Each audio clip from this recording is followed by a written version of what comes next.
కర్ణాటక ప్రభుత్వానికి బెంగళూరులోని ప్రముఖ logistics tech company Blackbuck సంస్థ షాక్ ఇవ్వడం ఇప్పుడు దేశవ్యాప్తంగా చర్చనీయాంశమైంది.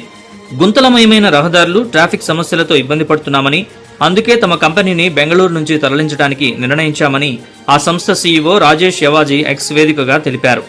బెంగళూరు ఔటర్ రింగ్ రోడ్తో పాటు నగరంలోని అనేక ప్రాంతాల్లో రహదారులు నాసిరకంగా, గుంతలమయంగా ఉన్నాయి.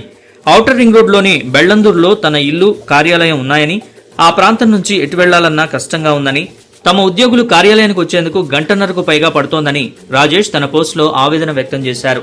రోడ్డంతా గుంతలు పడ్డాయని, దుమ్ము రేగుతోందని, కనీస నిర్వహణ కూడా లేదన్నారు. 9 ఏళ్లుగా బాధలు పడుతున్నామని, మరో 5 ఏళ్లైనా ఈ సమస్య పరిష్కారం అవుతుందన్న నమ్మకం లేదని తెలిపారు. అందుకే కంపెనీని తరలించాలని నిర్ణయించినట్లు వెల్లడించారు. అయితే బెంగళూరు నుంచి ఎక్కడకు తరలించేది ఆయన ప్రకటించలేదు. ఆ సంస్థలో 1500 మంది ఉద్యోగులున్నారు.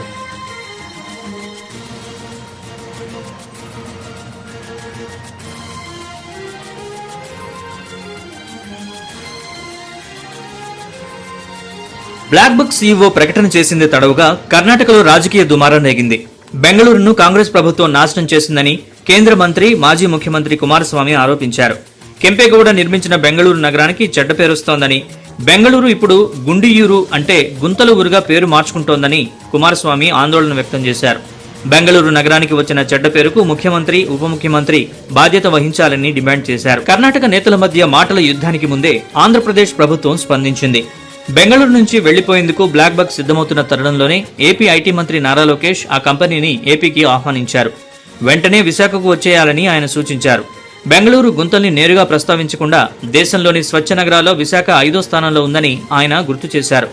అక్కడ గుణాత్మకమైన మౌలిక సదుపాయాన్ని ఆంధ్రప్రదేశ్ ప్రభుత్వం కల్పిస్తోందని ఆయన చెప్పారు.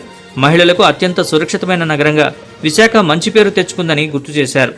పైగా తనను నేరుగా సంప్రదించేందుకు వెనుకాడకూడదని బ్లాక్ బక్ సీఈఓ రాజేష్ యవాజీని కోరారు. నారా లోకేష్ ఆహ్వానం తర్వాత కర్ణాటక ప్రభుత్వం స్పందించక తప్పలేదు.